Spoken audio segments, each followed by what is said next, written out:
Hello everyone. आज का जो टॉपिक रहेगा रूल्स फॉर मेकिंग रे डायग्राम फॉर स्फेरिकल मिरर रहेगा। मींस कि हमने पहले इमेज फॉर्मेशन करनी है, तो इमेज फॉर्मेशन करने के लिए रूल्स हमें आने चाहिए। ठीक है, तो हम सबसे पहले मिरर्स के लिए रूल्स सीखेंगे। तो बेसिकली आपके जो सिलेबस में है वो कॉन्केव मिरर और कॉन्वेक्स मिरर है। तो कॉन्केव मिरर और कॉन्वेक्स मिरर के लिए हम पहले रूल सीखेंगे। तो पहला रूल क्या बोलता है कि अगर कोई ray parallel to the principal axis incident होती है तो वो हमेशा आफ्टर रिफ्लेक्शन फोकस से पास होती है। ठीक है, तो ये फर्स्ट जो आपका रूल है वो ये है कि parallel to the principal axis then passes it from the focus. ठीक है, तो ध्यान रखिए ये क्या है, लॉ ऑफ रिफ्लेक्शन को फॉलो करती है। तो ध्यान रखिए, हमने एक चीज़ मैंने आपको आइडिया दिया था, जो लॉज ऑफ रिफ्लेक्शन है वो इस टाइप का होता है। देखिए, लाइट इंसिडेंट हुई, ठीक है, और फिर इस पॉइंट पे इंसिडेंट हुई और फिर एंगल आई, जितना एंगल आई होता है उसी एंगल से ही, उतने ही एंगल से ही रिफ्लेक्ट बैक हो जाती है।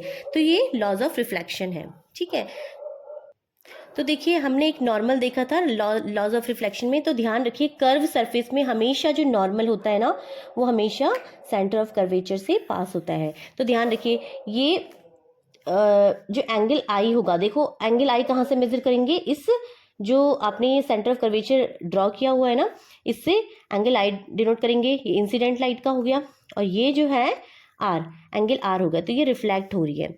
तो फर्स्ट रूल आपको आई होप समझ में आ गया होगा। अब सेकेंड रूल क्या बोलता है, अगर कोई रे फोकस से पास होती है, ठीक है, अगर कोई रे फोकस से पास होती है, तो देखिए फोकस से पास करते इंसिडेंट हुई, इंसिडेंट हो गई यहाँ से, तो क्या होगा आफ्टर रिफ्लेक्शन, देखो इससे अब रिफ्लेक्शन होगा, रिफ्लेक्शन ये क्या होगा, parallel to the principal axis हो जाती है। ठीक है, अगेन जो नॉर्मल होगा वो सेंटर ऑफ कर्वेचर से जाएगा, मैंने जैसे कि आपको बताया है कि जो नॉर्मल है हमेशा सेंटर, तो एंगल आई जो है एंगल आर के बराबर हो गया। ठीक है, ये सेकेंड रूल हो गया। थर्ड रूल है, अगर कोई रे सेंटर ऑफ कर्वेचर से पास होती है, ध्यान रखिए, अगर कोई रे सेंटर ऑफ कर्वेचर से पास होती है, इंसिडेंट हुई, और फिर क्या होता है रिफ्लेक्शन के बाद ये उसी पाथ से वापस चली जाती है। जैसे कि ये इंसिडेंट हुई, देन ये उसी पाथ से वापस चली जाती है। ठीक है, जैसे कि आप इसमें देख रहे हैं, अगर कोई रे परपेंडिकुलर टू द सरफेस पड़ रही है, ठीक है, नॉर्मली पड़ रही है, तो हमेशा क्या होता है, रिफ्लेक्शन क्या है, सेम पाथ पे ही जाता है। वैसे ही अगर कोई रे सेंटर ऑफ कर्वेचर से पास होगी तो आफ्टर रिफ्लेक्शन उसी पाथ से वापस चली जाएगी। ठीक है, ये थर्ड रूल आपको आई होप समझ में आ गया होगा। ठीक है, अब जो फोर्थ रूल है कि जब ये पोल्स पे इंसिडेंट होती है, इस पॉइंट पर इंसिडेंट होती है, तो क्या होगा, ये एंगल आई, तो एंगल आई आर जो है, angle I is equal to r से, यानी उतने ही एंगल से ये रिफ्लेक्ट बैक हो जाती है। तो ध्यान देखिए, ये जो एरो है ये बहुत इंपॉर्टेंट है, क्योंकि ये एरो ही बताएंगे कि इंसिडेंट हो रही है या रिफ्लेक्ट हो रही है। ठीक है, तो आपको आई होप कॉन्केव, जो ये कॉन्केव मिरर है, कॉन्केव मिरर के लिए रूल्स समझ में आ रहे होंगे। ठीक है, अब हम कॉन्वेक्स मिरर के लिए देखेंगे। तो जैसे कि कॉन्केव मिरर में हमने पहला रूल पढ़ा कि अगर कोई ray parallel to the principal axis आती है तो फोकस से पास हो जाती है। लेकिन इसमें देखिए, इसमें क्या होगा, फिर हम क्या करेंगे, parallel to the principal axis तो आएगी, लेकिन ये क्योंकि ये बल्जिंग पोर्शन है, बल्जिंग पोर्शन से क्या है, ये रिफ्लेक्ट बैक हो जाएगी। तो ध्यान दीजिए, रिफ्लेक्ट बैक ये ऐसे होगी कि ऐसा लग रहा होगा जैसे कि ये फोकस से आ रही है।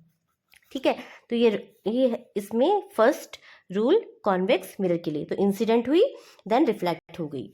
तो फर्स्ट रूल आई होप आपको समझ में आ गया होगा। सेकेंड रूल में हमने सीखा था, जैसे कि ये फोकस से जाती है parallel to the principal axis हो जाती है, वैसे ही अब देखिए हम फोकस पे लाएंगे इस रेस को हम फोकस पे लाएंगे।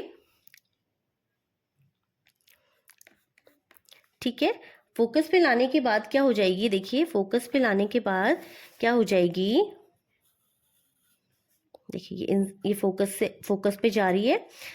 अब देखो इस पोर्शन से ये टकराई, रिफ्लेक्शन की फिनोमिना हुई, तो देखो angle I is equal to angle R से ये parallel to the principal axis आ गई। तो देखो ये मैंने आपको बताया था, सेंटर ऑफ कर्वेचर हमेशा नॉर्मल का काम करेगा। ठीक है, I is equal to R, sorry I ये है, आर ये है। तो आई होप आपको सेकेंड रूल भी समझ में आ रहा होगा। थर्ड रूल हमने पढ़ा, देखो सेंटर ऑफ कर्वेचर से आ रही है, क्योंकि सेंटर ऑफ कर्वेचर नॉर्मल का काम करता है, तो ये उसी पाथ से वापस चली आती है कॉनकेव मिरर में। तो सेम काम हम क्या है कॉन्वेक्स मिरर के लिए भी करेंगे, कि एक रेज जो है अगर सेंटर ऑफ कर्वेचर से आ रही है तो उसी पाथ से क्या है रिफ्लेक्ट बैक हो जाएगी। कॉन्वेक्स मिरर भी समझ में आ गया। अब जो लास्ट है, लास्ट हमने क्या देखा, देखो पोल से टकराई और फिर angle i equal to r बनाते हुए रिफ्लेक्ट बैक हो गई। तो इसमें भी हम क्या करेंगे, ये पोल से टकराएगी, इंसिडेंट होगी, और ये फिर angle i equal to r बनाते हुए रिफ्लेक्ट बैक हो जाएगी। अब आई होप आपको ये जो रूल्स है समझ में आ रहे होंगे। अब इस पे हम इमेज फॉर्मेशन करेंगे कॉनकेव और कॉन्वेक्स मिरर के लिए, जो कि बहुत हेल्पफुल रहेगा आपके एग्जाम्स पर्पस के लिए। ठीक है, तो वो नेक्स्ट वीडियो में आपके लिए लेकर आऊंगी। Thank you so much.